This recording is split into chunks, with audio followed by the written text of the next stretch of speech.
أعوذ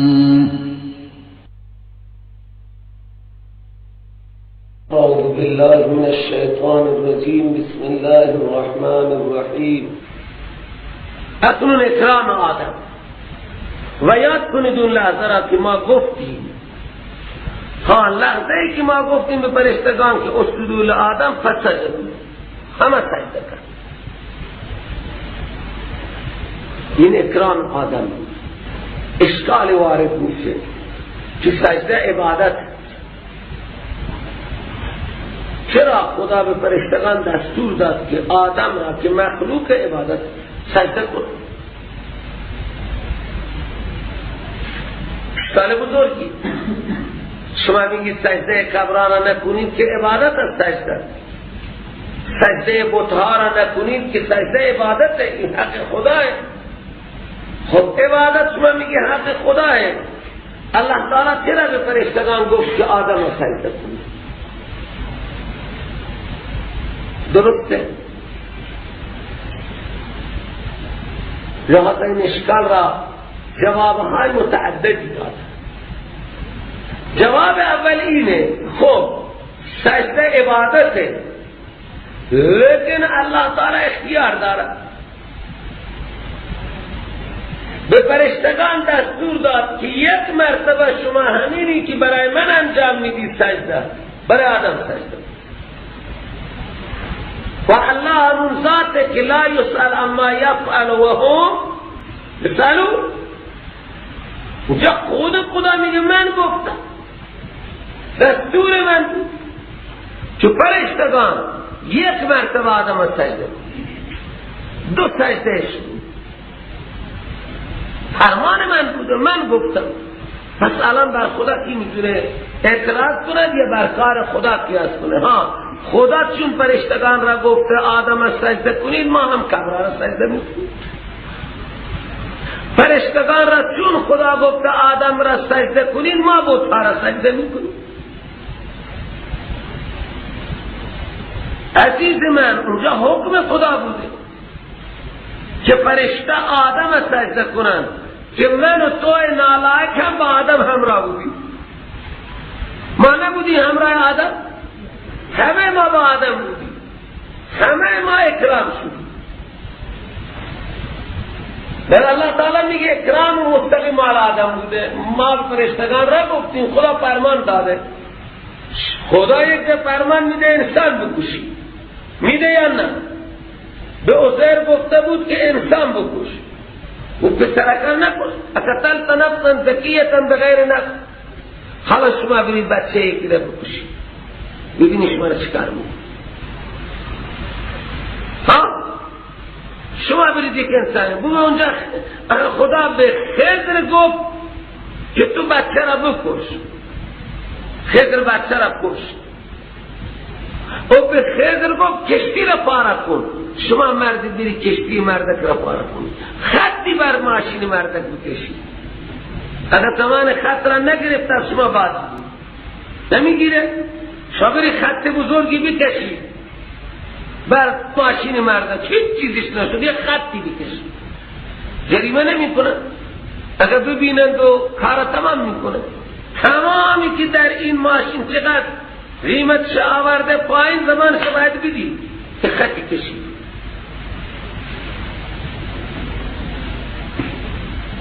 هر جا که حکم خدا هست، حکم خدا اجرا میشه.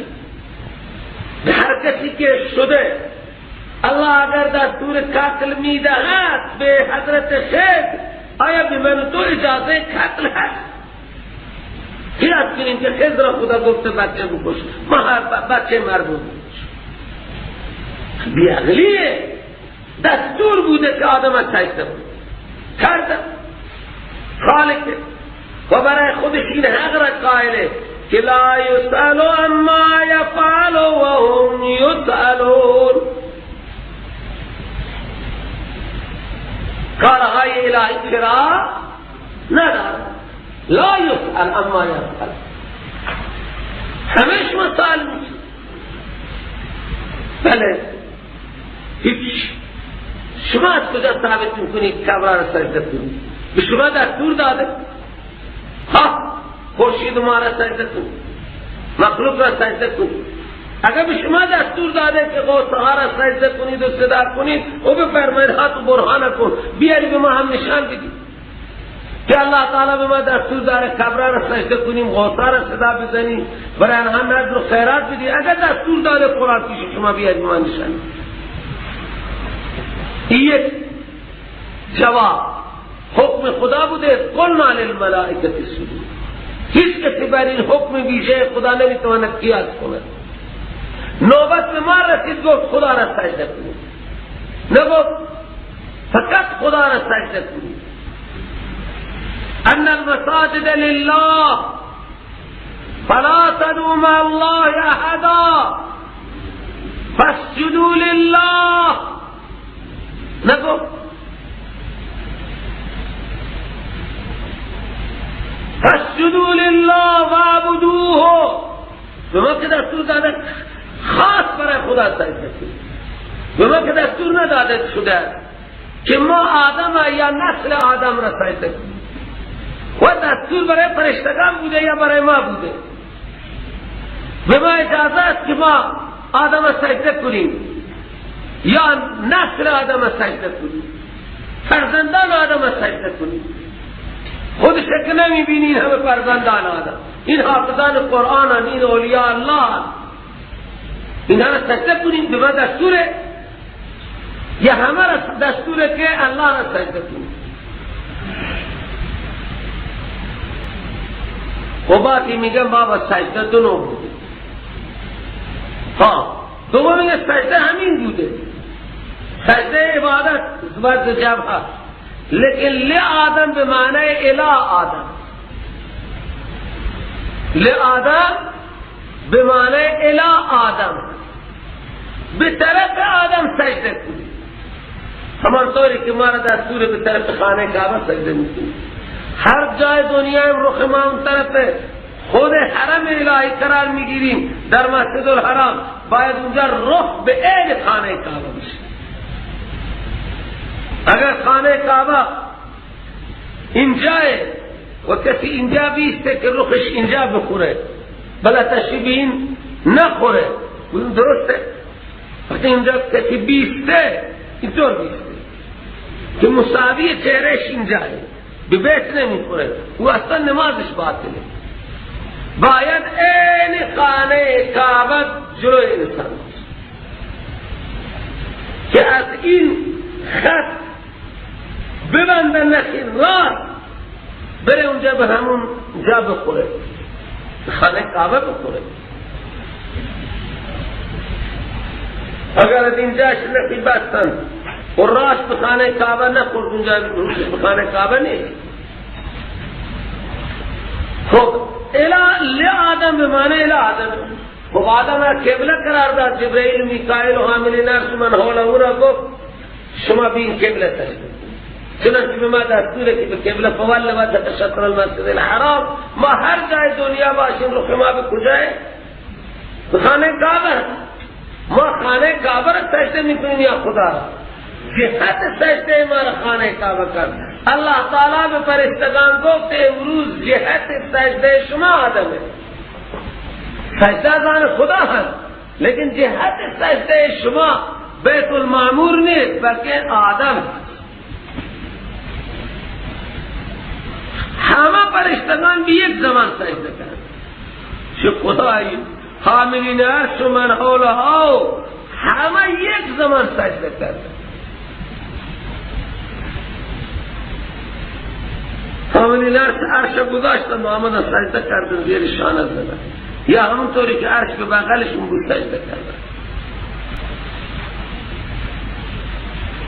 جواب سوم که سجده دو نوع هست. یکی سجده شرعی به معنی وضع جبهه لازمه، یکی سجده تعظیمی. پس اینجا سجده تعظیمی بوده به صورت انحنای را. به صورت چه؟ انحنای را. این سجده تعظیمی در ادیان گذشته جایز بوده، در دین ما هم ممنوع.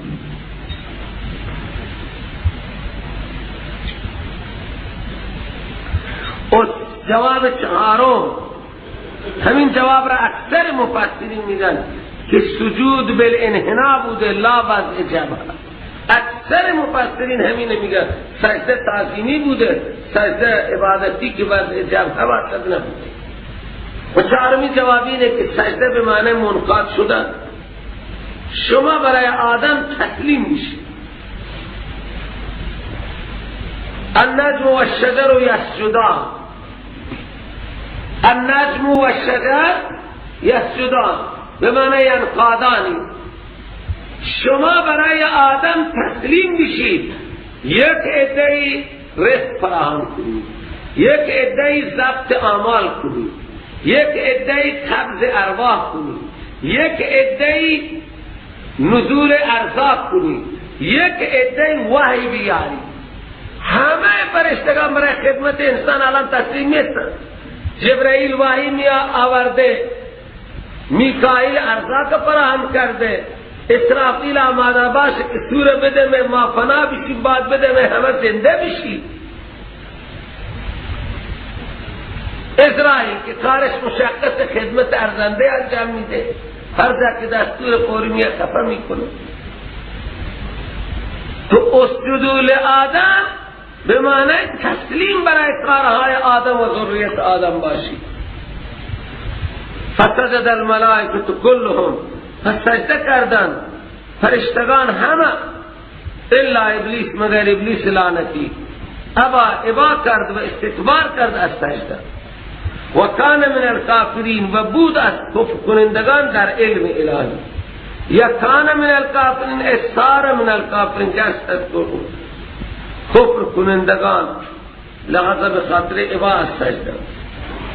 وقلنا يا آدم اسكن أنت وزوجك الجنة وكلا منها رغدا حيث شئتما ولا تقربا هذه الشجرة فتكونا من الظالمين.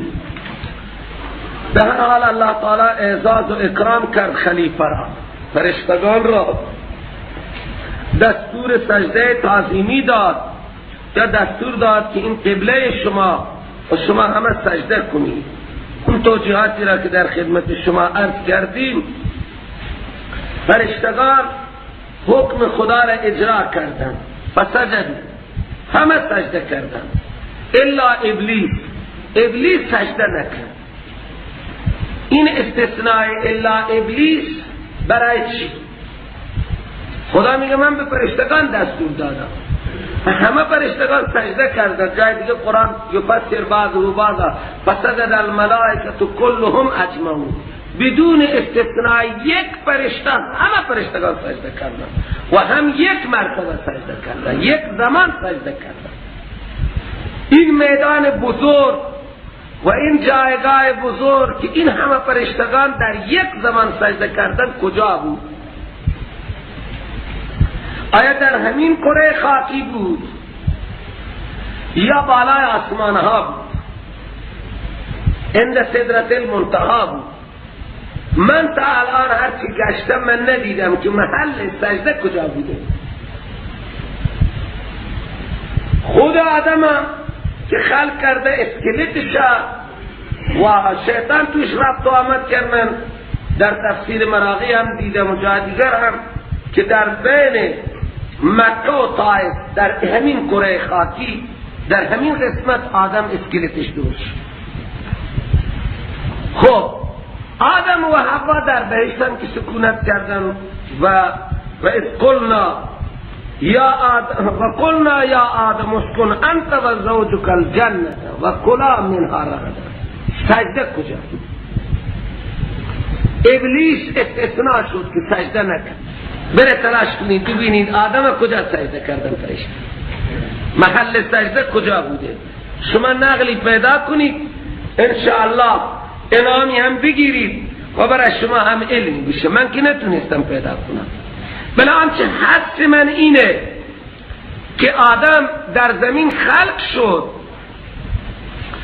به محضی که روح در او دمیده شد آدم به آسمان رفت. چرا قرآن میگه فاذا سویته و نفخت فیه من روحی فقعوا له ساجدین؟ این فای فقعو، این فا دلالت میکند که بعد از دمیدن روح فوراً سجده بشه، چون فا برای اتصال میاد، تراخی نمیاد، فوری سجده انجام گیره. به محضی که آدم زنده شد انجام گیره. فاذا سویته و نفخت فیه من روحی فقعوا له ساجدین. پس همه شما سجده کنید و فرشتگان هم همه سجده کردن. فسجدوا و اذ قلنا للملائکه اسجدوا لآدم، بعد از این هم فرمان فسجدوا، فوری سجده کردن. پس آدم در زمین اسکلتش درست شد و بالای آسمان ها برده شد که تجمع فرشتگان اونجاه. حاملین عرش و من حوله همه محل تجمع فرشتگان در بالای 7 آسمان هست. همه آسمان ها فرشته داره، لیکن مرکز هستی آنها بالای 7 آسمان، زیر عرش رحمان و من حوله. فکر من اینه که سجده در آسمان انجام گرفت، جنت هم اونجا. آدم اول دستور سجده و اکرام شد، بعد میگه قلنا یا آدم اسکن انت و زوجک الجنه، شما با شوهر با جفت خودتان در جنت سکونت کنید. حالا من عرض میکردم که الا ابلیس استثناء چیه؟ فرشتگان را دستور بوده، الا ابلیس چرا استثناء شد؟ بعضی هم میگن استثناء منقطع هست. الله تعالی به ابلیس جداگانه دستور داده از امرتو ما منعک الله تسجد از امرتو، چون ابلیس هم با فرشتگان در آسمان بود و آنجا عابدی بود، از نوع فرشتگان نبود، اونجا بود. وقتی به اعلی‌ترین پر دستور سجده بود، ابلیس هم دستور رسید. و حتی خود قرآن میگه از امرتو، من به دستور دادم، حکم مال من بود، تو چرا از فرمان من سرپیچی کردی و روی اصل رفتی که خلقته من طین و خلقته من نار علت بیان کردی؟ برای اجرای حکم خدا علت نمیخواد. این مسئله بود. به این خاطر قرآن عظیم الشان ابلیس را استثناء کرد. بعضی میگن نه، استثناء متصله. ابلیس نوعی از فرشتگان هست، لیکن قول مرجوح هست. میگه فرشتگان را تقسیم میکنن معصوم و غیر معصوم، گناهگار و غیر گناهگار. این قول مرجوحی هست و از استثناء یا استثناء را منقطع میکنیم. اگر استثناء متصل باشد او خب در میان فرشتگان بود، وقتی به معززین دستور تعظیم هست کوچکا حسابش بگیرن. وقتی استاد تعظیم میکنه شاگردم باید تعظیم میکنه. آدم دستور رسید که شما سکونت کنید و جفت شما در جنت و بخورید از این جنت به گشادگی هر جا که قلب شما خواست از هر چیز، لیکن نزدیک این درخت نرید، نزدیک این درخت نرید. فتکونا من الظالمین، شما میشوید از ظالمین. شیطان فازلهم الشیطان، شیطان اینها را لغزش داد لعنتی. فاخرجهما مما کانا فیه، و بیرون کرد این دوتا را از اون جنت و ناز و نعمتی که کانا فیه در آن بودند. تشریح این هست در بران گرامی که خب حضرت آدم علیه السلام در جنت و حوا بودند و خدا به آنها دستور داد که شما اینجا سکونت کنید. ها دستور سجده داد، اونم در آسمان بود. او از سجده آدم ابا کرد، الله تعالی اونو طرد کرد و به زمین فرستاد. شیطان طرد کرد و به زمین فرستاد که برو اخرج منها، از آسمان ها برو بیرون، فانک رجیم، تو لعنتی هستی، تو مرجومی. و آدم و حوا به جنت بودن. خب سجده آدم اون زمان حوا درست نشده. فرشتگان وقتی آدم را سجده کردن حوا خلق نشده بود.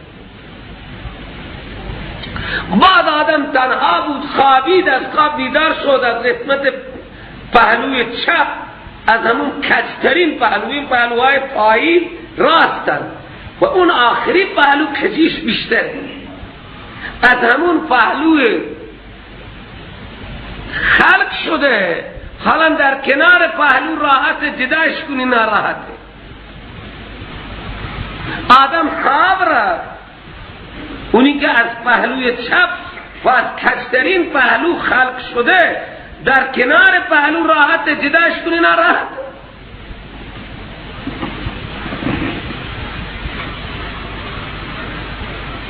به این خاطر حضرت آدم خواب و بیدار شد تا یک خاتونی کنارش نشسته.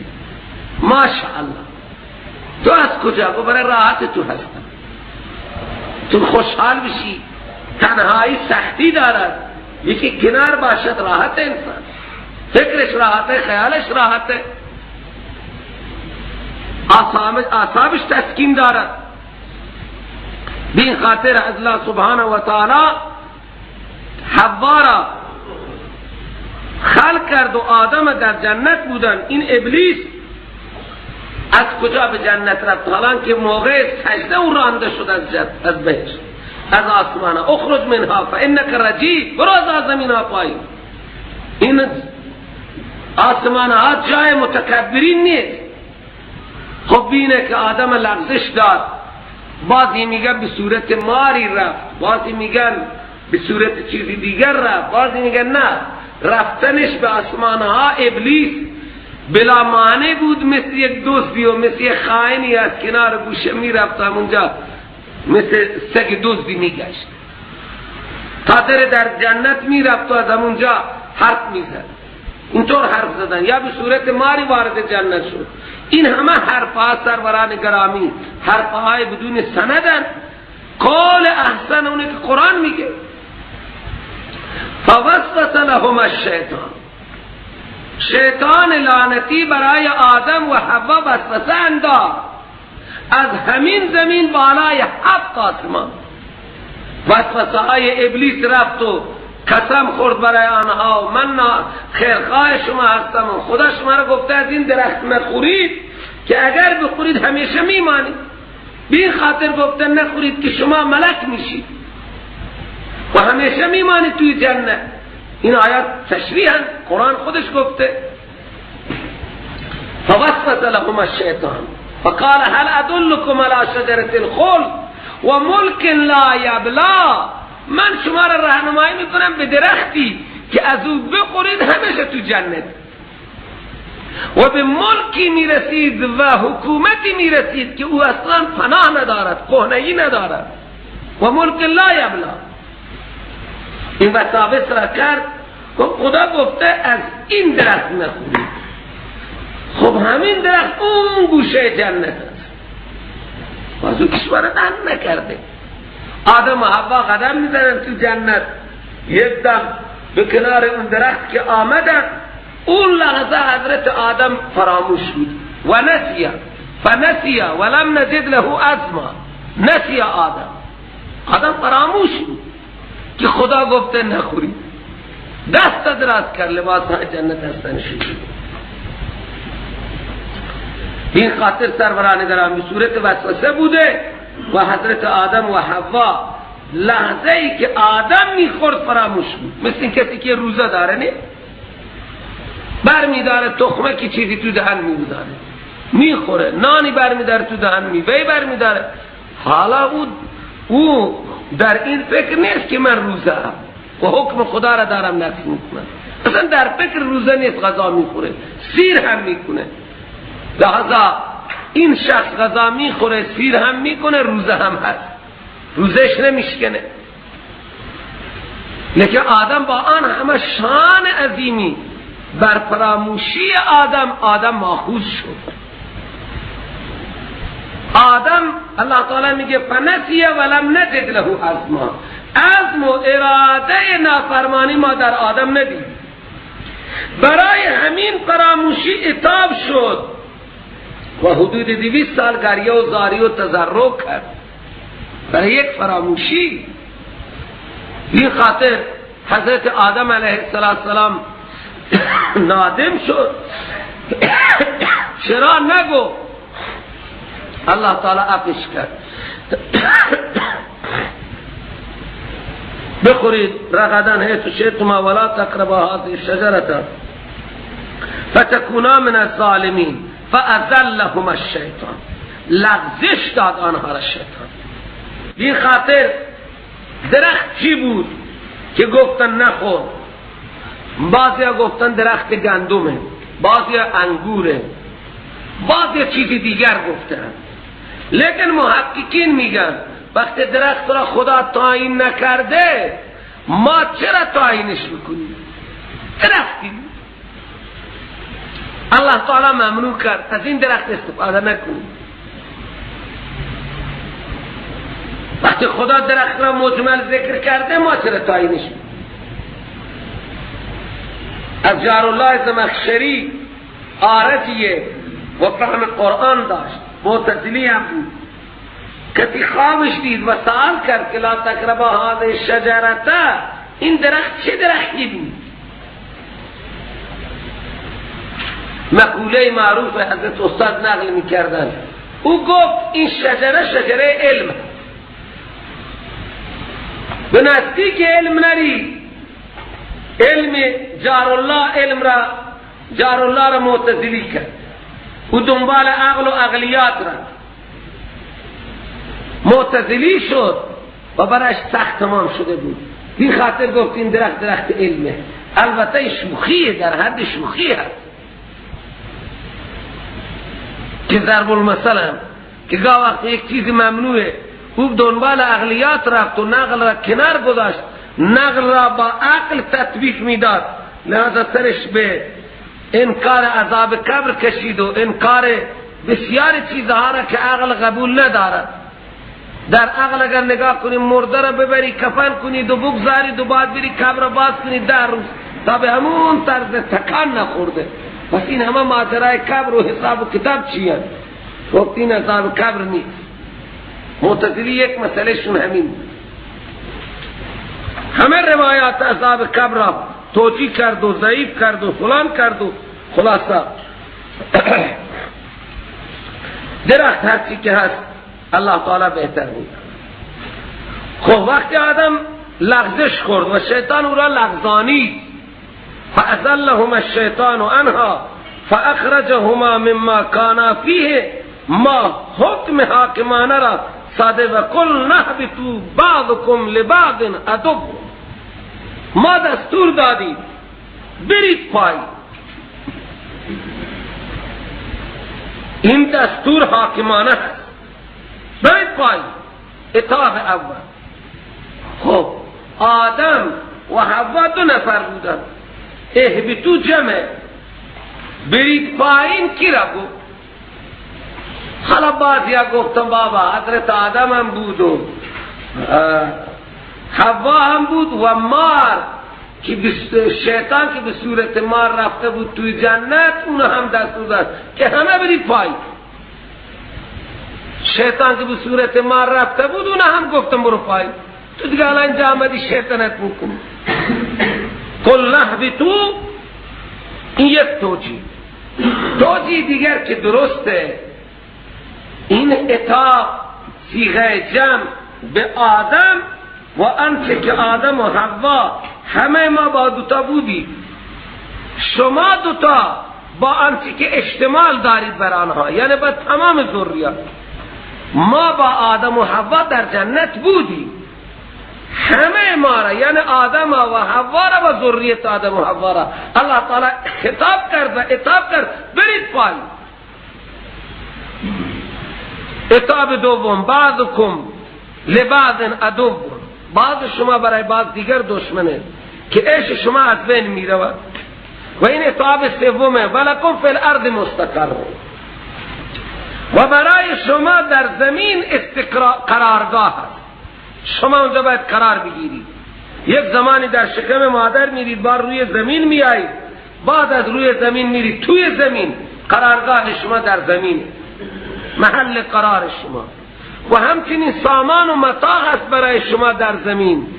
ولکم فی الارض مستقر و متاع سامان زندگی الهین تا یک وقت معینی که وقت مرگ آمد، شما از روی زمین و متاع زمین قطع میشید و تحویل زمین توی زمین میرید، از اونجا برزخ دیگه.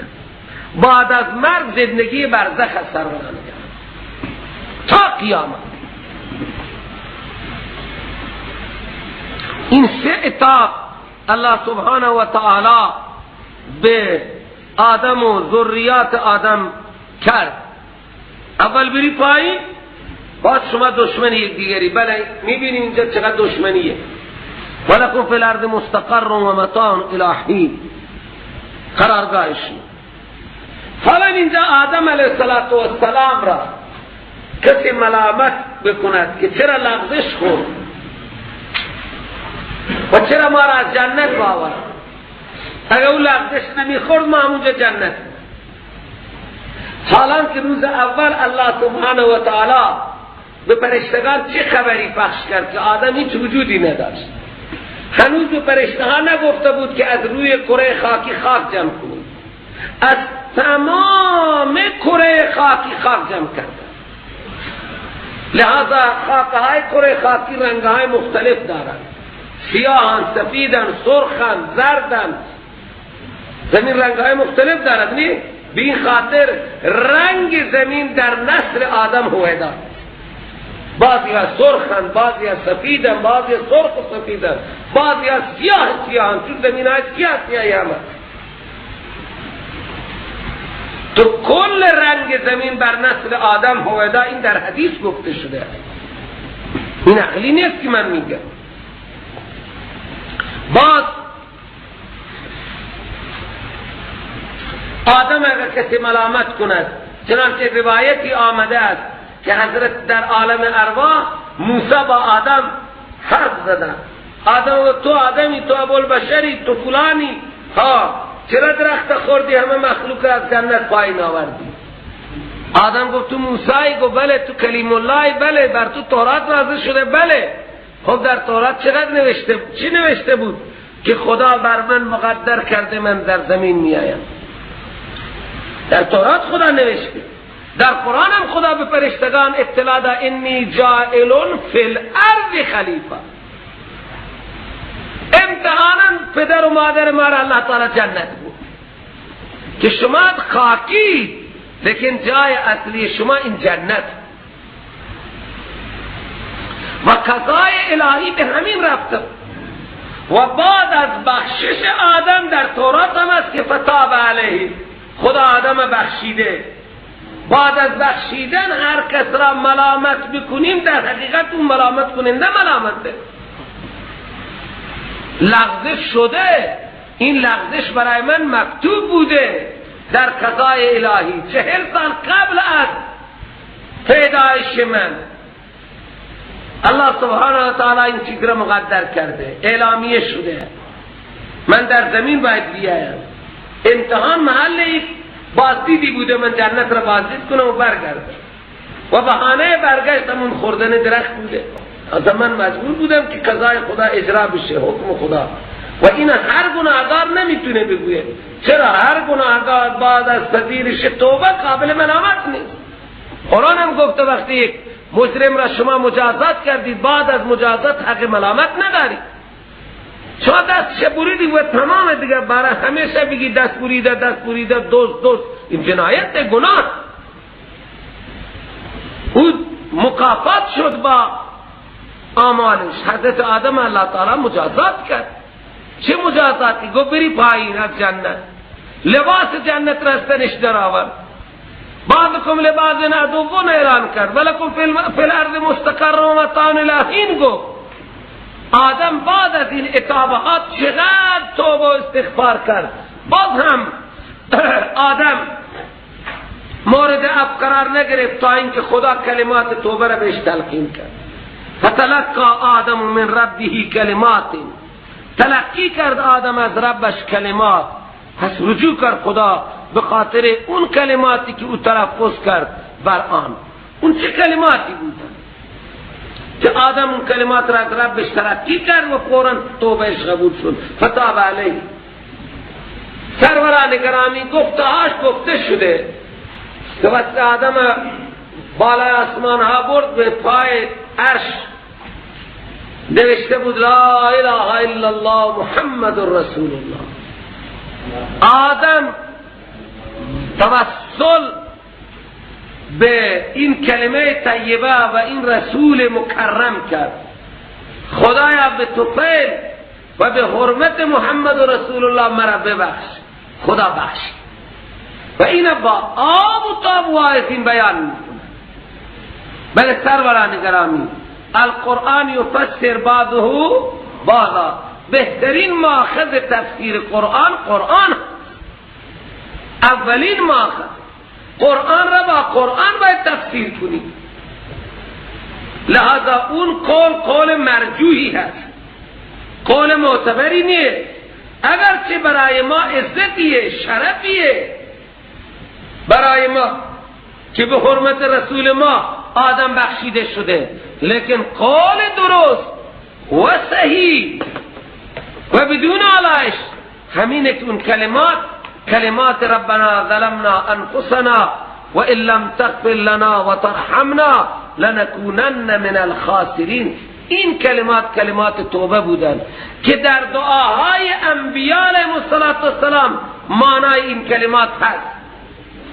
میخوانیم هر پیغمبری که لغزش از او شده همین کلمات را به زبان آورده، هم مفهوم این کلمات را. من جمله حضرت یونس ربنا ظلمنا لا اله الا انت سبحانك انی کنت من الظالمین. نیست بخشنده غیر از تو، نیست رحم کننده غیر از تو. لا اله الا انت منشنده. شما ناحق کسی را مجازات نمید. سبحانک شما پاکید. انی کنت من الظالمین. منم که بر خودم ستم کردم. آدم و حوا همه میکنیم ربنا ظلمنا انفسنا، ما ظالمیم. شما ناحق ما را از جنت بیرون نآوردید، ما این ظالم. اگر تو مورد عفو قرار ندی و بر نبخشی ما ضرریم. خدا را تبرئه کرده تو پاک، ما ظالم. تو بر هیچ کسی ناحق ظلم نمی کنی. ما گناه کردیم که شما ما را از جنت برین پایین آوردید. و این کلمات همون کلماتی هستند که در قرآن عظیم و شان ذکر شده. علت انه هو التواب الرحیم. قل نهبتو. این بود قل نهبتو، این هست قل نهبتو منها جمیعا. این اهبتو با اون اهبتو چه فرقی داره؟ اول هم اهبتو فرق همینه که حضرت فرمودن اون حکم حاکمانه بود، اتحابی بود. برید پایین بعضکم لبعض عدو ولکم فی الارض مستقر. اتحاب بود. این حکم حکیمانه هست. برای کشور زمین میبرن، برای امتحان. الان الله تعالی میگه ما بهش گفتیم برو برای امتحان، جای جنته، لیکن آزمایشگاه شما زمین. شما مال جنتی، اصل شما جنتیه، لیکن برای امتحان میرید زمین. این حکم حکیمانه الهی، حکمت احباط را بیان کرد. این خاطر تکرارش کرد قل نهبتو. حضرت اونجا حکم حاکمانه، این حکم حکیمانه، حکمت احباط را بیان میکنه. برید پایین از این جنت همه شما، آدم و حوا و آنچه اولاد اینها همراه. حکمت احباط، حکمت حبوط. فاما یأتینکم، این اما ما زائده، این شرطیه در آن ادغام شده. متوجه هستید یا نه؟ اگر آمد پیش شما از من خدا یک هدایت نامه، پس هر کسی اتباع کرد این هدایت نامه من را. پیغمبر و مراد از خدا انبیاء اند، یا مطلق هدایت که از آنها عهد گرفته شده است که فقط خداوند متعال را بخوانید. وقتی هدایت آمد و هر کسی اتباع کرد هدایت نامه من را، کتاب من را، پیغمبر من را، نبی من را، ثمرش اینه فلا خوف علیهم، هیچ خوفی بر این اتباع کنندگان هدایت من نیست، خوف خود را ندارن، ولا هم یحزنون، و نه محزون میشن برای دیگران. الله تعالی میگه آمدن شما در زمین اول اتابی بود، الان حکیمانه و حکمت را بیان کرد که احباط شما برای امتحان است. و البته آنهایی که ناکام میشن والذین کفروا، آنهایی که کفر میکنن هدایت نامه من اتباع نمیکنن و شعبه کفر کذبوا بآیاتنا اولئک اصحاب النار، اونا صاحبان نار میشن، هم فیها خالدون، همیشه در جهنم میمانند. لذا این دفعه احباط دوم برای حکمت و حکیمانه هست. بعد از خطاب عام خطاب خاص. اول خطاب عام بود یا ایها الناس اعبدوا ربکم. اکنون خطاب خاص به بنی اسرائیل. بنی اسرائیل چون مستقیما مخاطب قرآن و مخاطب پیغمبر بودند و عرض کردیم که سوره بقره بعد از هجرت از سوره هایی است که اول نازل شد. در این خطاب های خاص قرآن مخاطبان خود را که بنی اسرائیل یهودی قرآن با کلمه بسیار پر لطفی آنها را مورد خطاب قرار میده. قرآن نمیگه یا یهود، قرآن میگه یا بنی اسرائیل، ای فرزندان اسرائیل. این برای آنها یک افتخار خاصی بود. ای فرزندان اسرائیل. اسرائیل یعقوب علیه السلام. معنای عبرانیش کلمه عبرانی اسرائیل، بنی من اولاد اسرائیل، به معنای صفی الله.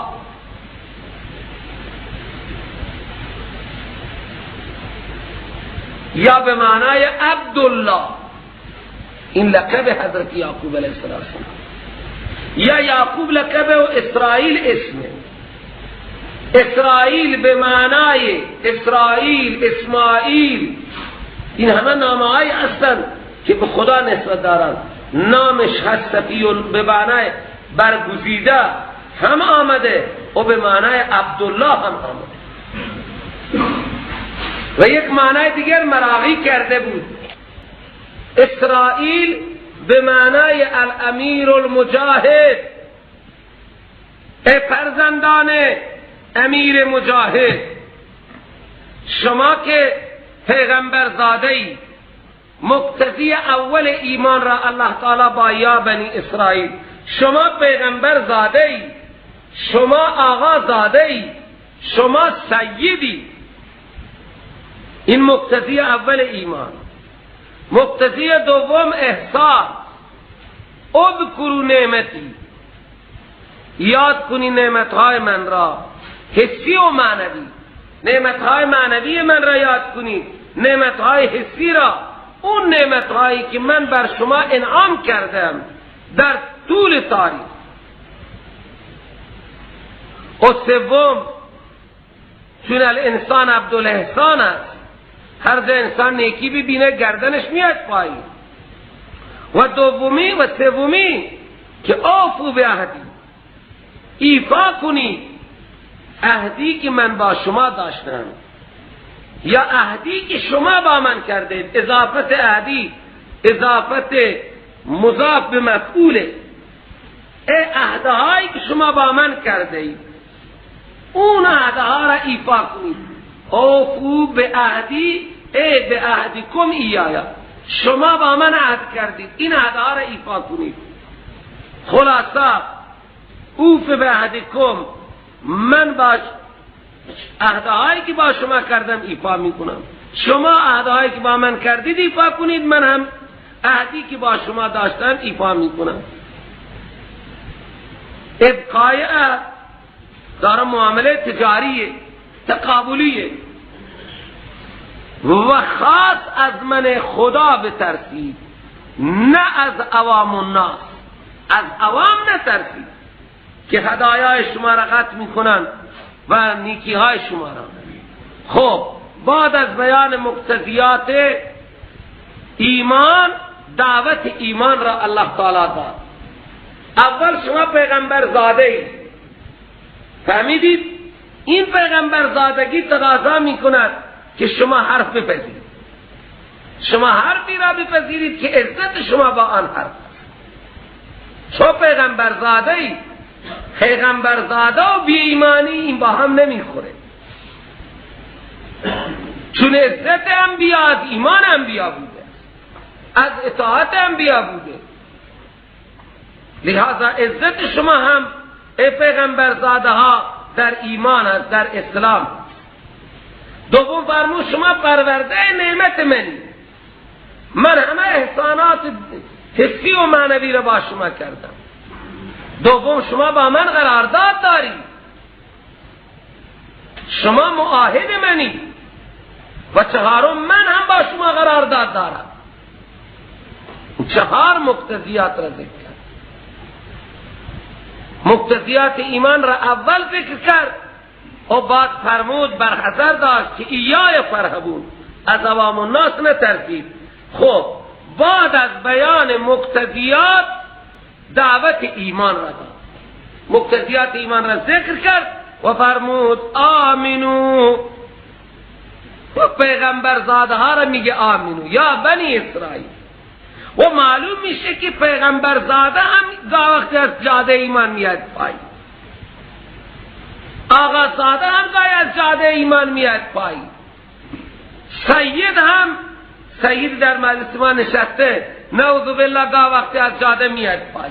این خاطر الله تعالی گفت یا بنی اسرائیل و پیغمبر زاده ها آمنو، ایمان بیاری. من شما را با نعمتهای گوناگون نوازش کردم. به چی چیز ایمان بیاری؟ ما که مؤمنیم، تورات قبول داریم، انجیل قبول داریم، زبور قبول داریم. میگه به ما انزلتو، به اون کتابی که من نازل کردم بر پیغمبرم. و اون کتاب هم مقتضی ایمان هست، مصدقا لما معکم، کتابهای شما را هم تصدیق میکنه، تورات، انجیل، زبور. شما ایمان بیاری به ما انزلتو مصدقا لما معکم ولا تکونوا اول کافر به. و نباشید شما پیغمبر زادگان اولین کفر کنندگان بین به ما انزلتو. شما اول کافر نباشید اول کافر به، اولین کفر کنندگان بین کتاب. اشکال وارد میشه. اول که مکه‌ای ها کفر کردن، این کتاب را قبول نکردن، پیغمبر را قبول نکردن. چطور قرآن میگه شما اولین کفر کننده نباشید؟ که اول مکه‌ای ها کفر کردن. جوابین سروران گرامی، در خطاب خاص شما اول کافر نباشید. مکه‌ای ها در خطاب عام داخل بودن، یا ایها الناس اعبدوا. در این مخاطبین در خطاب خاص شما اولین کافر نباشید. شما احبار و رهبان، علما و دراویش، اگر که کتاب به بغل شما هست شما کفر کنید، مریدان شما کافر میشه. شما علما کفر کنید، شاگردان شما کافر میشه. شما امامهای جماعت کفر کنید، مقتدیای شما کافر میشه. لذا شما نباشید اول کافر. شما ایمان بیارید. تمام دنیا میگه علماء یهود ایمان آوردن، تصدیق کردن، همه مردم به شما اقتدا میکنن، حتی اهل مکه اونها اقتدا میکنن. بله اگر شما کفر کردید، علما، ائمه جماعت، ائمه به اصطلاح مشعل داران تورات و انجیل و همه از شما تقلید میکنن، پس شما میشید اول کافر، اونها میشن درجه دو کافر. ولا تکونوا اول کافر به. این از قبیل ضلاله. بیان ازداد اربعه ایمان. اول ضلال کفر است، دوم اضلال دین فروشیه و نخرید به مقابل آیات من کمی پول از عوام. شما می ترسید اگر ایمان آوردید اون هدایایی که از طرف مریدها و مقتدیها و غیره می آمد اون هدایای شما قطع میشه. به خاطر کمی پول آیات من نفروشید. این از قبیل اضلاله. شما اضلال نکنید، پول بخرید و بیچاره ها را از راه هدایت گمراه کنید. به خاطر این پولکایی که به شما میدن حقیقت را با آنها نمیگید و لحظه گمراه میشید. ولا تشتروا بآیاتی ثمنا قلیلا و ایای فاتقون. خاص از من خدا بترسید. خاص ایای فاتقون، فقط و فقط از من خدا بترسید.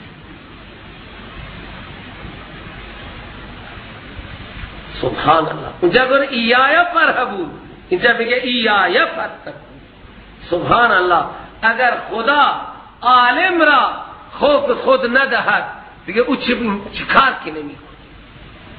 خوف خدا با هیچ کس نباشد او فساد میکنه، خصوصا با عالم. وقتی خوف خدا نباشد او دیگه بلا نسبت اون خوک هست که در مزرعه میفته. هزاران انسان از اون کانال گمراه میشه.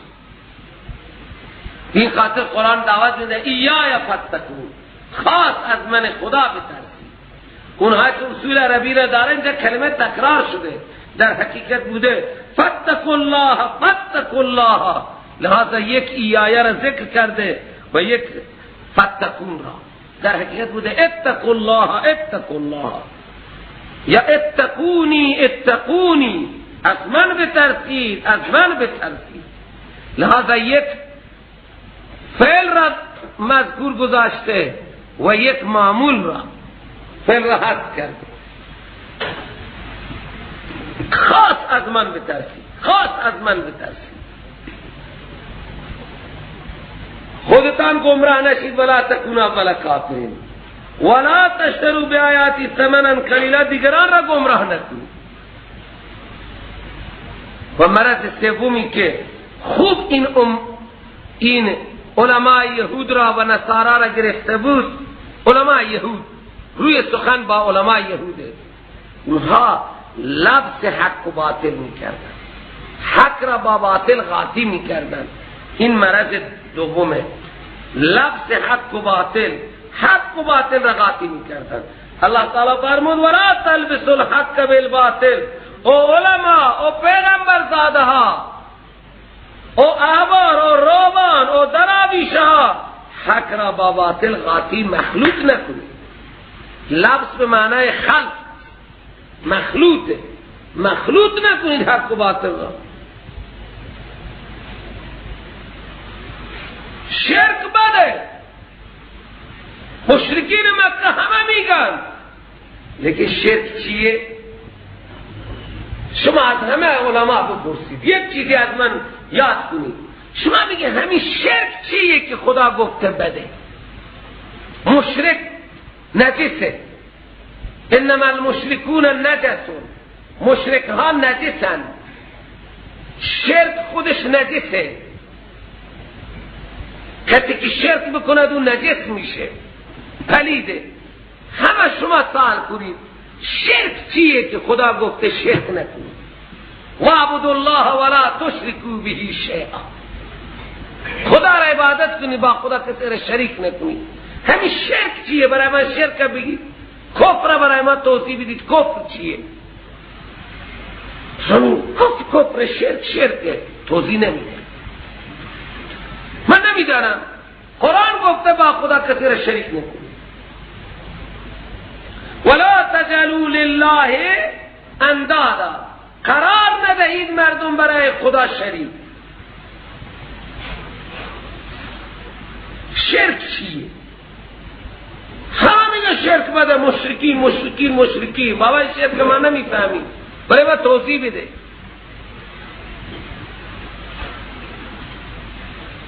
همه ما از شرک بدی می آید. کیه که از شرک خوشش بیاید؟ کسی هست؟ بله قرآن میگه ولا تلبسوا الحق بالباطل، حق را با باطل مخلوط نکنید. کار ملاها یهود و نصارا همین بود که توحید را و شرک را با هم مخلوط میکرد.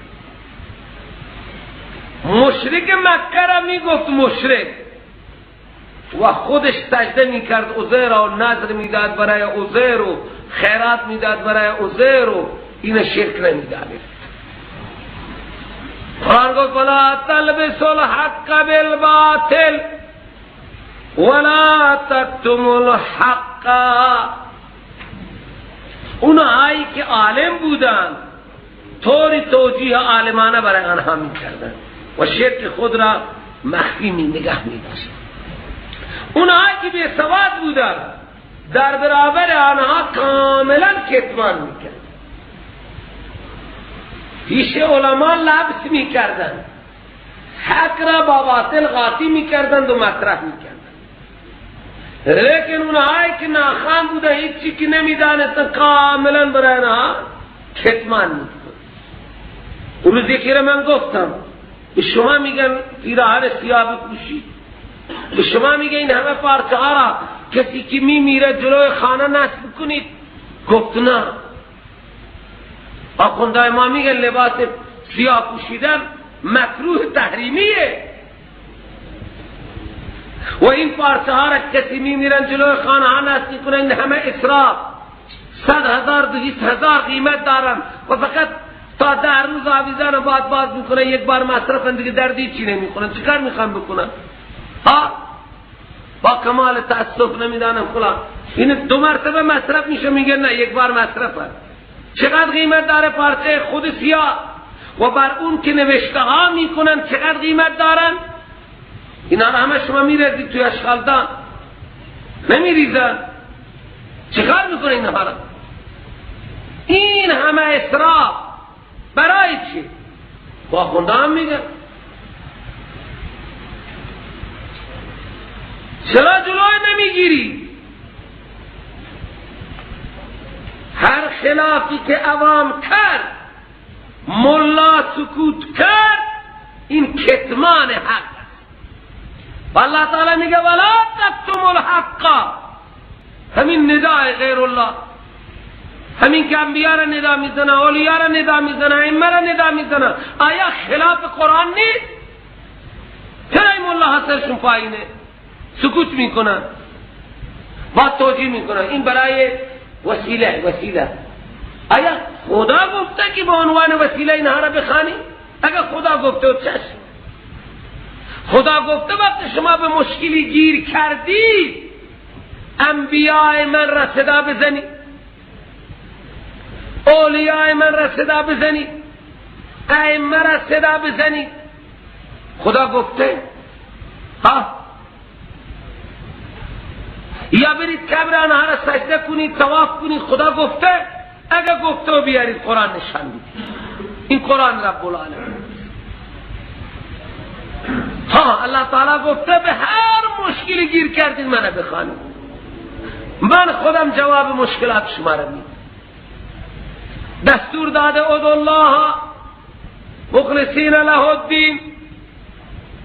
این خاطر الله تعالی به علماء یهود میگه و علماء یهود لا تلبسوا الحق بالباطل ولا تكتموا الحق. اینجا این عطف بر لا تلبسوا ولا تكتموا الحق نهی هست، نفی نیست. نکنید. معلوم میشه که علماء یهود و نصارا حق را با باطل قاطی میکردن و جای موقع میرسید کاملا کتمانش میکردن.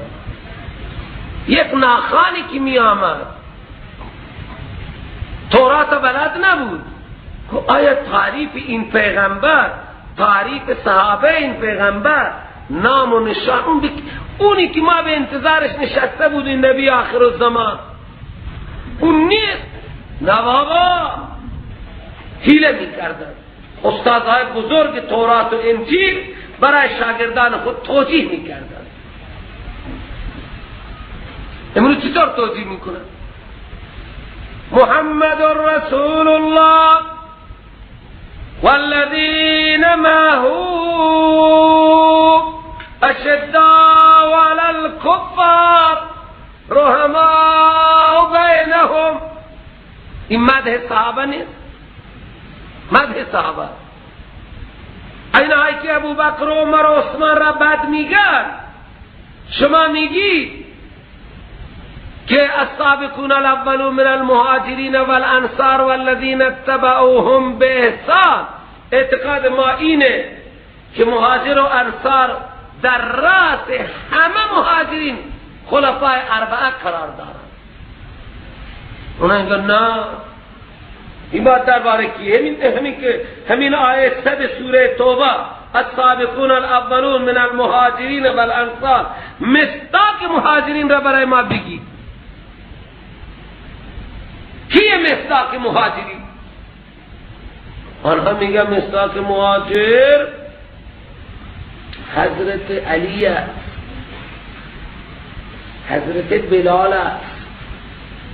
چرا ابوبکر نیست؟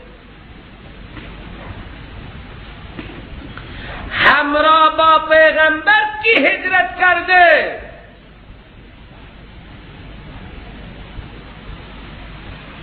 در مسیر هجرت و با پیغمبر کی همراه بوده؟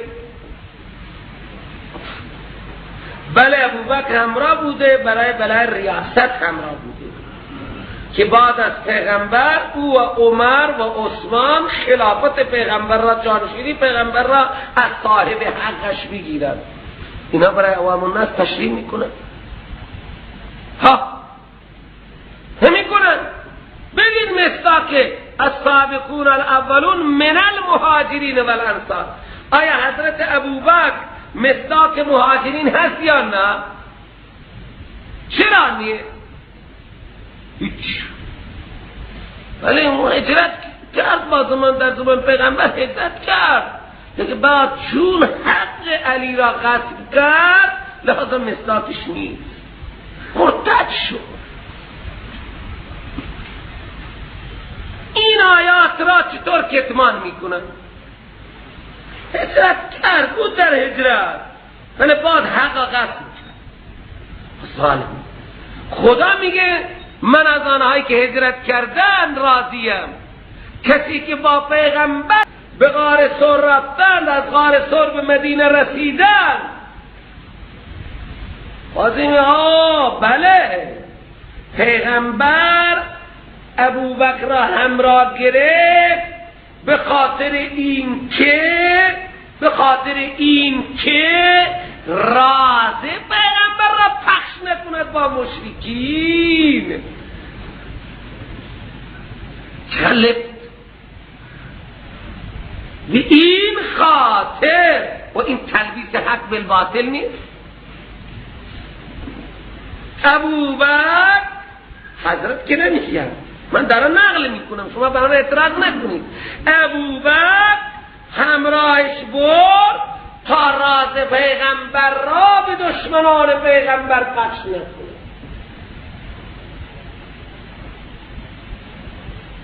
مگه ابوبکر غیب میدانه؟ آیا در خانه پیغمبر ابوبکر با حضرت پیغمبر همراه بود یا علی جان همراه بود؟ بله در خانه پیغمبر ابوبکر نبود. هیچ مورخی نمی نویسد که حضرت ابوبکر در خانه محاصره حضرت رسول صلی الله علیه و سلم باشد. هیچ مورخی و هیچ گوینده این اعتقاد را ندارد. شب هجرت بله همه متفقن که در خانه محاصره حضرت علی بود، در خانه بود. و اون روز آیا حضرت علی را پیغمبر داماد کرده بود برای فاطمه الزهرا یا نکرده بود؟ نکرده بود. فاطمه الزهرا کوچولو بود، کوچیک بود، بزرگ نشده بود، زمان دامادی و وصلت نرسیده بود. فرزند کوچیک خدیجه حضرت فاطمه الزهرا، خدیجه فوت کرده یا زنده بود؟ اینه برای من بگی. فوت کرده بود. پس پیغمبر علیه السلام آخوند که میگه به این خاطر برده که راز پیغمبر را پخش نکنه، در خانه پیغمبر که نبود. ها اگر در خانه با پیغمبر می بود درسته، میبره که راز را پخش نکنه. حضرت صدیق اکبر در خانه خودش بود. ما هم اعتقاد داریم که حضرت ابوبکر غیبدان نبود. شما هم که قبول دارید غیبدان نیست. حضرت علی را که غیبدان بگید، بله ابوبکر که غیبدان نمیگید. اعتقاد ما برای همه اینه. خود رسول الله هم غیبدان نیست مگر آنچه خدا خبر بده. تا خدا خبر نده پیغمبر که خبر نمیشه. و شما هم اعتقاد دارید که حضرت ابوبکر غیب نمیدانه. چطور پیغمبر از خانه خودش، از خانه محاصره بیرون میره و به نزد ابوبکر صدیق جلوی خانهش میره نصف شبه،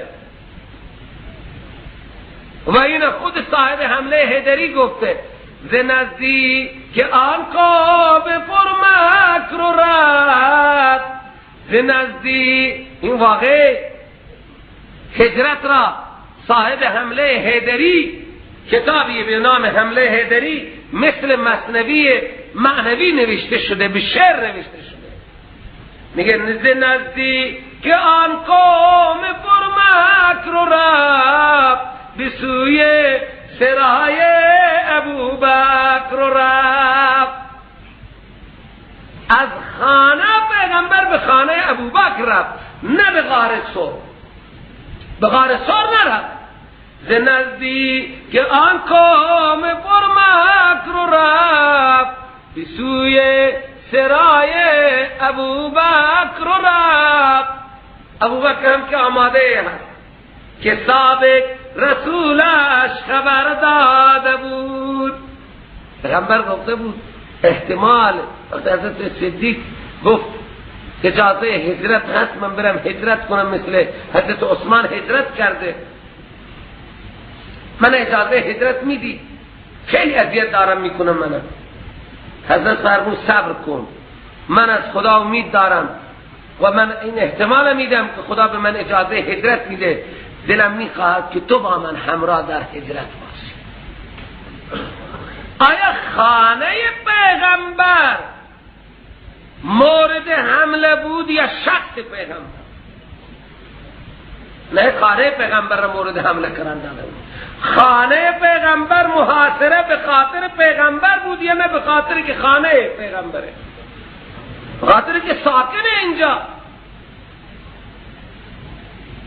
پیغمبر خودش مورد حمله هست، نه خانه. خانه پیغمبر را کسی مصادره نکرده بود، خودش مورد خطره یا خانه است. پس کسی را انسان خود پیغمبر مورد خطره، با خود صدیق میبره. خطر به شخص پیغمبره، خانه که مورد خطر نبود. حضرت علی را گفت شما در خانه باسی، فردا امانت های منو بدید. او امانت دار پیغمبر است و حضرت صدیق پاسدار خود پیغمبر است. او پاسدار امانت پیغمبر است و صدیق پاسدار خود پیغمبر است. شان دیگه خود شما بدانید. و توجیه این ملا تلبیس حق نیست، تلبیس حقیقت نیست که صدیق را با خودش برد تا راز پیغمبر را پخش نکنه. و راز پیغمبر این بود که از خانه خودش مستقیم میرفت دیگه، نمیبرد کوچه ای را که به خانه صدیق منتهی بشه، میبرد کوچه ای را که از خانه صدیق فاصله داشته باشه، از جای دیگر میرفت. این توجیه تلبیس حقه. خدا میگه لا تلبسوا الحق بالباطل ولا تكتموا الحق وانتم تعلمون. شما هم خواننده اید، میدانید که توجیه باطل میکنید، خود شما میدانید که کتمان حق کردی و کعب ابن اشرف لعنتی، تو خودت میدانی کتمان حق میکنی، خودت میدانی و انتم تعلمون.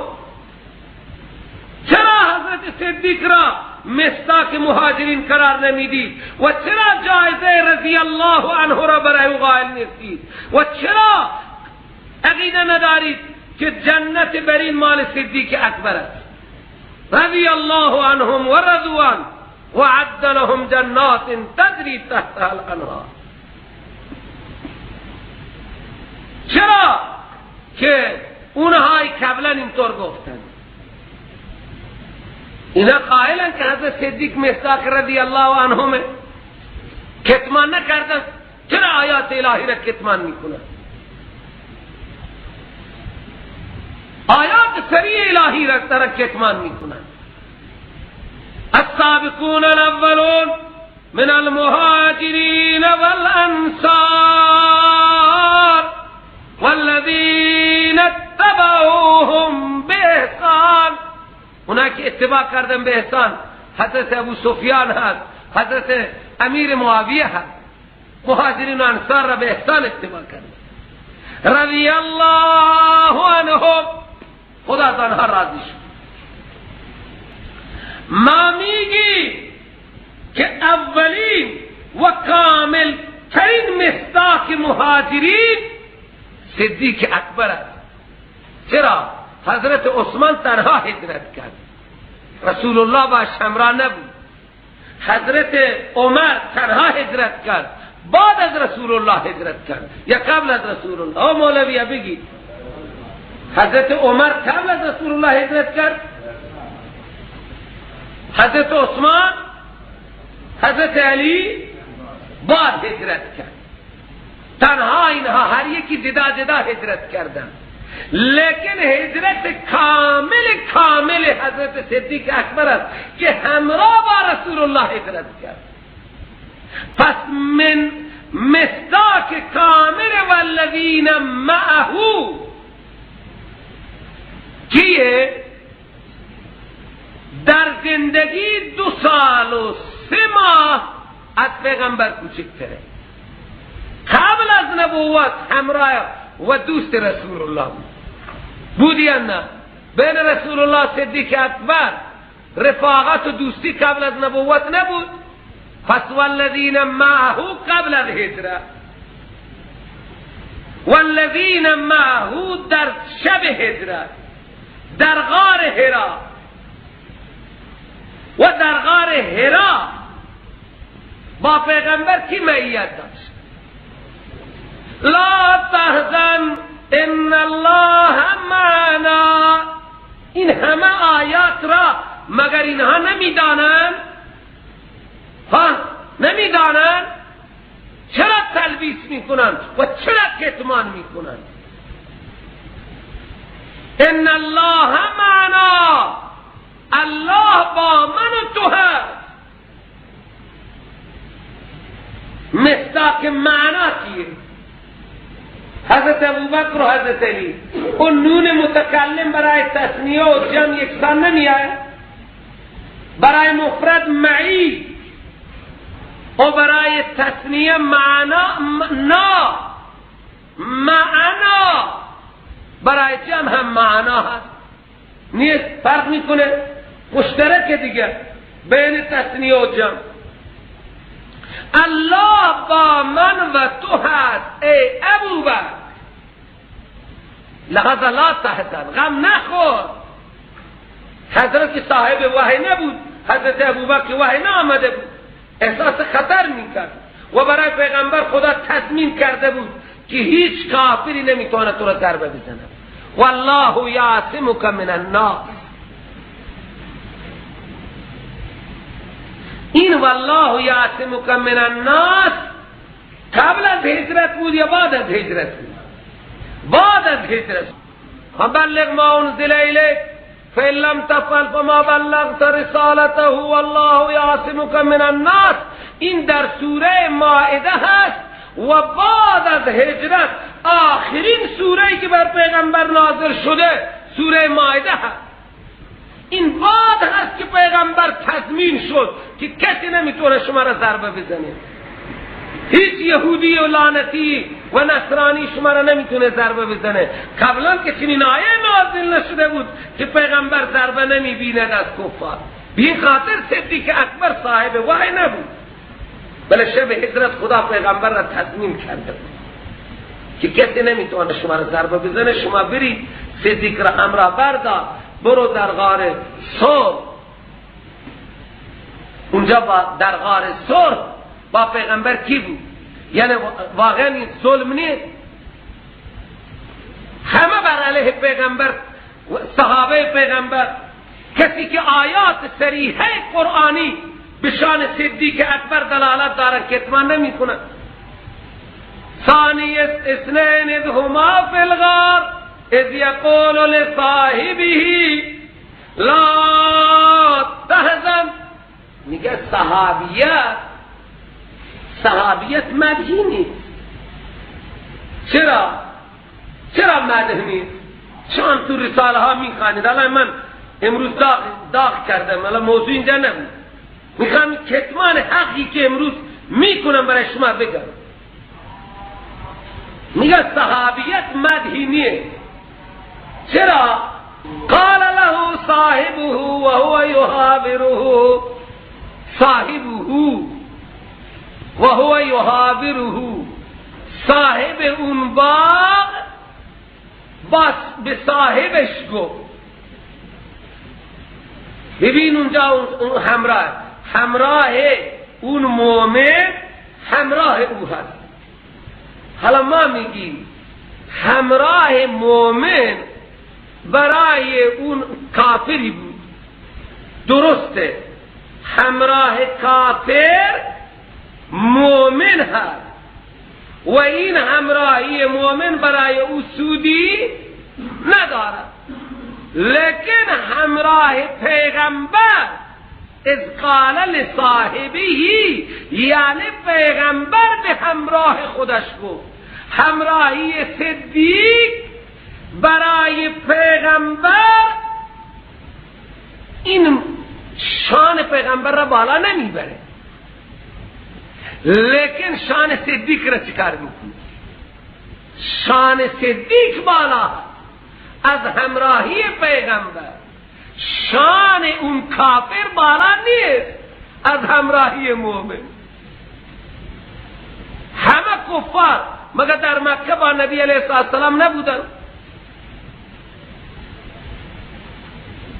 ما ضل صاحبکم،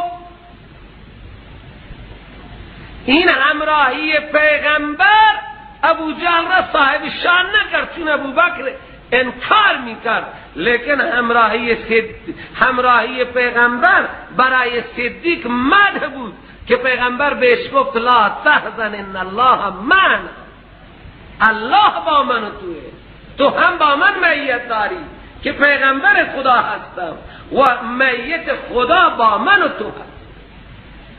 این چطور شان صدیق را شما میارید پایین؟ همه غصب کردیم. چرا غصب کردیم؟ اگر حق علی می بود و صدیق اکبر و عمر غصب می کردن یا عثمان، تو حضرت علی چرا از حق که خدا بهش داده من حیث، نه این حیث که حقشه، حقی که خدا منسوس کرده، پیغمبر منسوس کرده، حضرت علی چرا دفاع نکرد؟ این نه که تنها حق او را پامال کردن، بلکه حق خدا را پامال کردن. چرا دفاع از حق خدا حضرت علی دفاع نکرد؟ چرا دفاع نکرد؟ هیچ.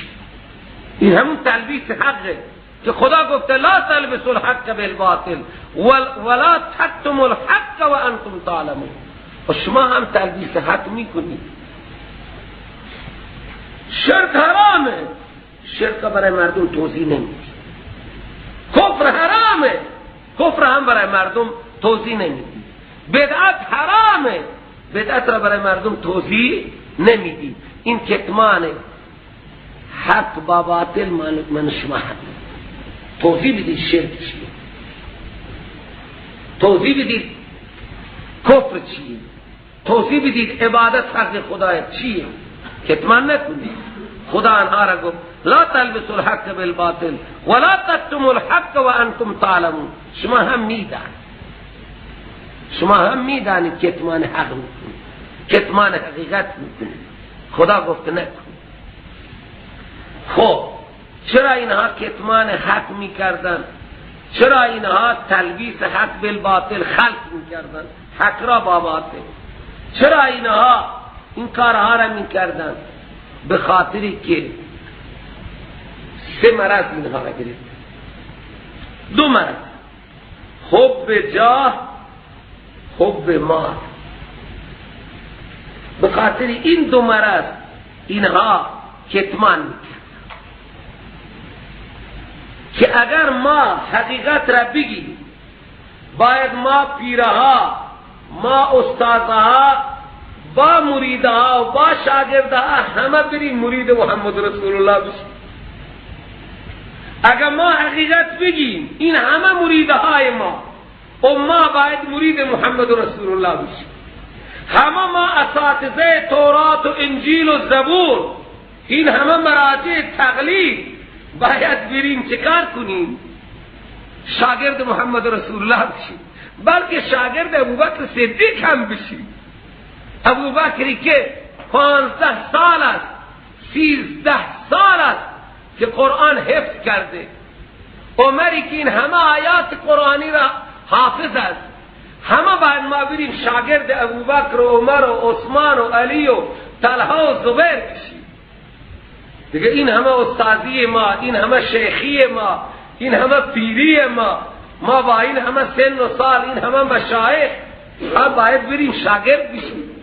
شاگرد کی بشیم؟ شاگرد بلال بشیم. شاگرد کی بشیم؟ شاگرد ابوبکر بشیم. شاگرد یک امی بشیم. این ریاست، حب جاه اینها را بدبخت کرد. ما بریم شاگرد بشیم. هزاران شاگرد و مرید داری. این بدبختی امروز بسیاری را در این امت گرفته. قرآن بلد نیست لیکن نمیاد درس قرآن نمیخواند. من 70 سالم دارم دیگه حالا قرآن بخوانم برم شاگرد بشم. من فلانم. این بدبختی نمیگذارد انسان را به پای درس قرآن.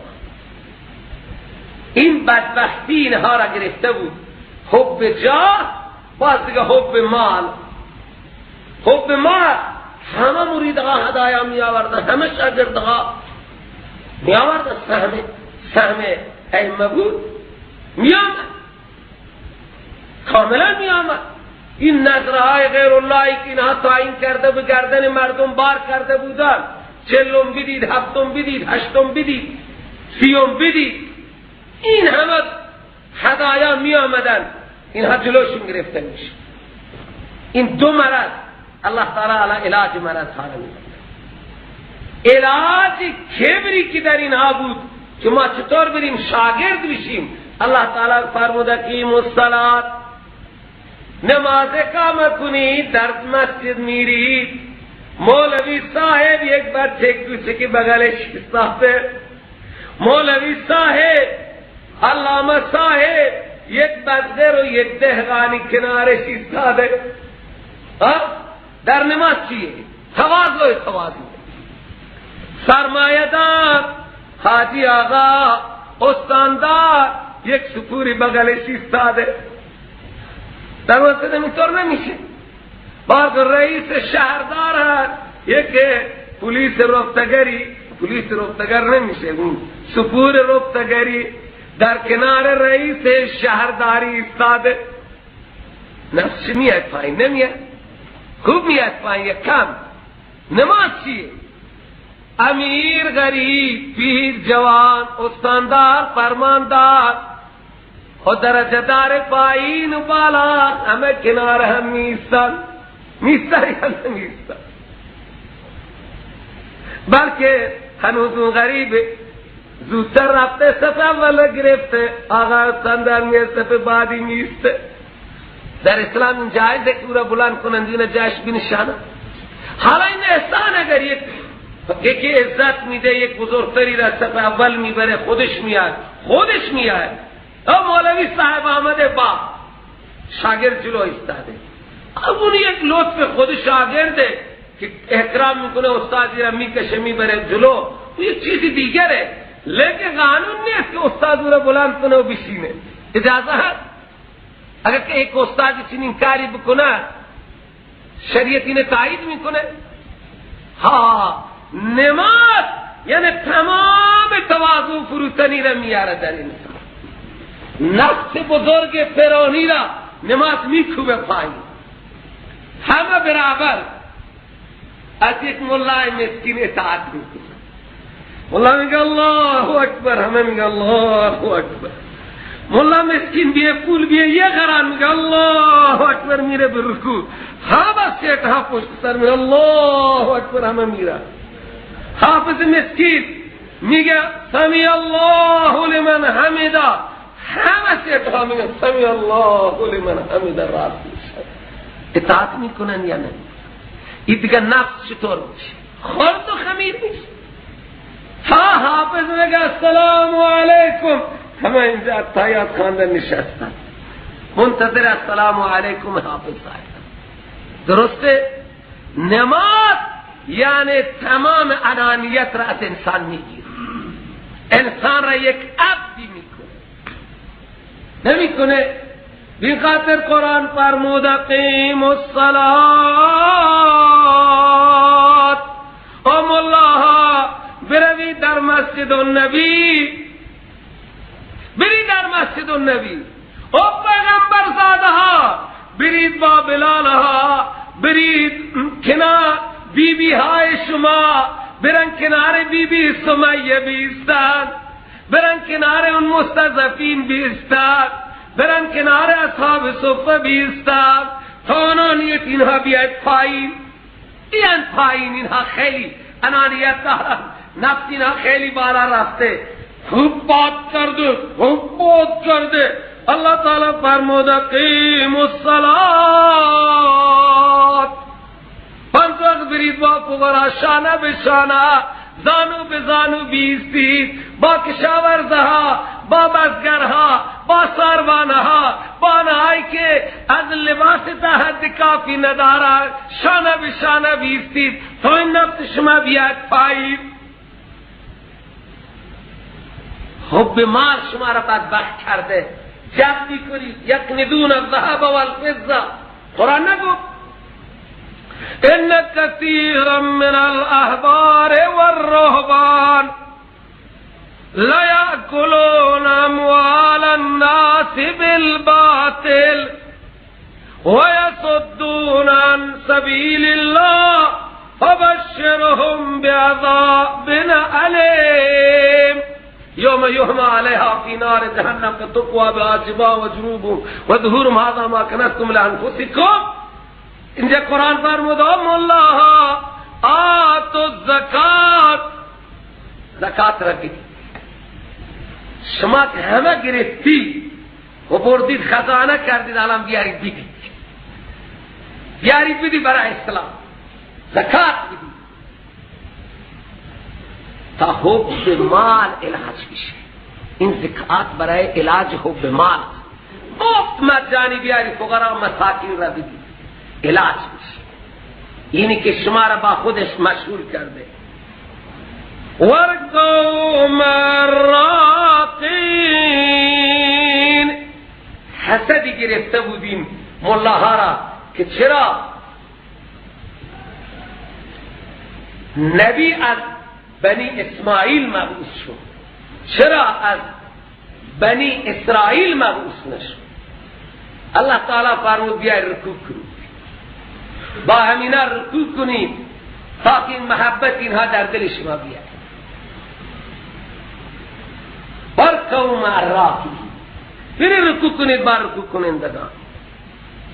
مقصود مسلمان ها هستند.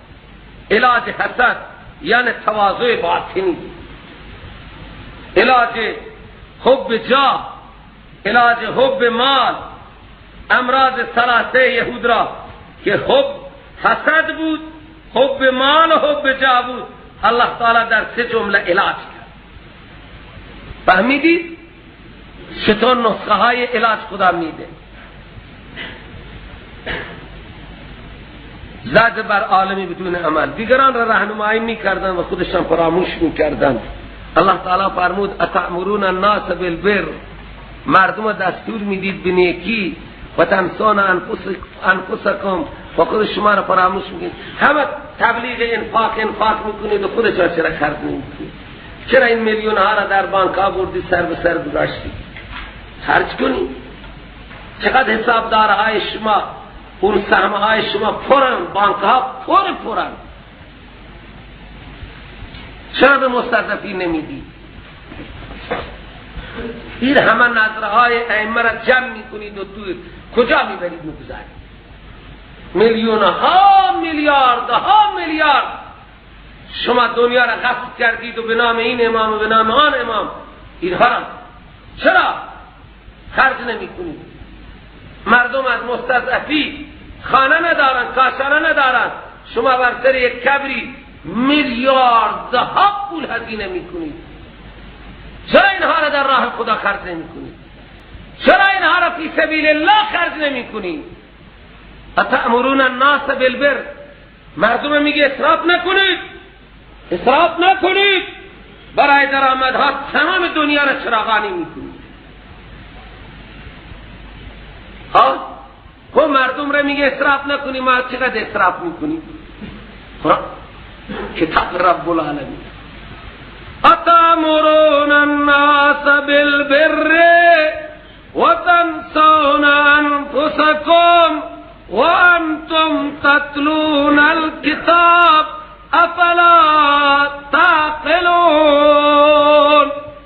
مولوی صاحبان این برای من و شما خیلی سخته. این مریضی امروز با من و شما هست. مردم را به نیکی دعوت میدیم و خود من فراموش. و حافظان قرآن، این عتاب من و شما را، دیگران را نمیگه، خود من و شما را هست. وقتی دیگران را به تقوا دعوت میدیم و خودمان تقوا نداشته باشیم عتاب میشه. اگر دیگران را به دادن دعوت میدیم و خودمان ندیم عتاب میشه. و اگر دیگران را دعوت به تلاوت میدیم فضائل قرآن بیان میشه و حضرت خودش قرآن نمیخواد. عتابه. اتأمرون الناس بالبر و تنسون انفسکم، دیگران را به تقوا، به نماز، به روزه، به حج، به زکات، به زهد، به هر چی دعوت دادیم و خودمان عمل نکردیم. مصداق آیت خدا نجات بدهد. همینه که جار الله گفت لا تقربوا هذه الشجره، همین علم. بابا این مسئولیت بزرگی دارد، ثواب بزرگی هم دارد و مسئولیت بسیار سنگینی دارد. عتاب میکنند. خدا میگه عقل شما کجایه؟ خدا هرچی میدهد علم توفیق عمل میدهد. پیغمبر میفرماید اللهم انی اعوذ بک من علم لا ینفع و من نفس لا تشبع و من دعاء لا یستجاب و من نفس لا تشبع. چنان شکمی که سیر نکند خدا از تو پناه میگیری، چنان علمی که نفع نرساند به تو پناه میگیری. من علم لا ینفع، علمی که نفع ندهد، انسان بداند و نکند. توحید همینه. من گاگای دوستان میگیم خب توحید یعنی عظمت خدا را بیان کنیم، بزرگی خدا را بیان کنیم که دیگه چیزی نیست. خیلی عتاب است. الله تعالی به حال همه ما رحم بفرماید. بعد الله تعالی علاج حب مال و جاه را تکرار کرد. واستعینوا بالصبر. او مولاها نفس بر نفس گران میشه. شما پست را ویل کنید، مقام را ویل کنید، پیری را ویل کنید، همه بشید مرید محمد صلی الله علیه وسلم، برید شاگرد ابوبکر و عمر و عثمان بشید. این خیلی گران تمام میشه، لیکن صبر کنید. واستعینوا بالصبر والصلاة. نماز به کثرت بخوانید. نماز انسان را متوازن میکند، نماز انسان را راغب میکند به خدا. انها لکبیرتون. این خصلت صبر بر مسائل، صبر بر طاعت و بندگی. این خصلت صبر و استعانت به صبر و صلات، این خصلت خیلی گرانه مگر بر آنهایی که خاشعند. کیا خاشعند؟ خشوع دارن، تضرع دارن، عاجزی دارن. میفرماید این نسخه خشوع است. اونهایی که یقین دارن که آنها ملاقات میکنن رب را و آنها به طرف رب برمیگردن، اینها واقعا خاشعون هستند. سروران گرامی، من همیشه عرض میکنم، میگم و بارها گفتم که تا اعتقاد قیامت در دل انسان راسخ نباشد، انسان نمیتواند عمل کند. عقیده قیامت وقتی در دل انسان راسخه، انسان برای چه تکبر بکنه؟ یکی من میکرد، یک اهل الله خیلی مسیحی گفت چرا اینقدر من میکنی؟ اول تو نطفه بوده، آخر تو جیفه میشه و درون هم کجره، وسط هم کثافت ها گرفته اشغال کرده درون. چرا انسان تکبر کند؟ چرا انسان غرور کند؟ چرا انسان گردن بگیری کند؟ چرا انسان وقت و فرصت برای معاد فارغ نکند؟ بدون اعتقاد آخرت این قرآن را خواندن، این بر این قرآن عمل کردن هیچ امکان ندارد. چرا؟ خصوصا دنیایی که ما در آنیم، دنیایی که ما در آنیم دنیای مادی هست، دنیایی هست که عزت در پول دیده می شود، احترام در پول دیده می شود و همه امکانات به خاطر پول فراهم می شوند. سروران گرامی، بدون اعتقاد معاد و قیامت انسان نمی تواند همیشه نماز با خشوع بخواند، همیشه پابند جماعت بشه و همیشه مال خرج کند. اون اعتقاد آخرت هست که انسان روادات میکند که همه چیز را پیدا بکند، جان بده، مال بده، وقت بده، فرصت بده و در نداری صبر بکند. ندارد صبر کند. در دارایی قدرت نمایی نکند. اون اعتقاد قیامت هست که دست دنیادار نگاه می‌دارد، برای فسادش نمی‌گذارد، ورنه مردم پولها را بر می‌دارند و نعوذ بالله میرن برای فساد به کدوم کشورهای خارجی و نمیرن این شهرستانها و چه فسادهایی که انجام نمیدن. خدا نجات بده. دهل، سرنای، رقص، چاپ، رقص و چاپ را اهل دنیا میکنن. دهل و سرنا میزنن، زن و مرد رقص میکنن. این دنیا هست. شما دیدید یک فقیری رقص بکنه؟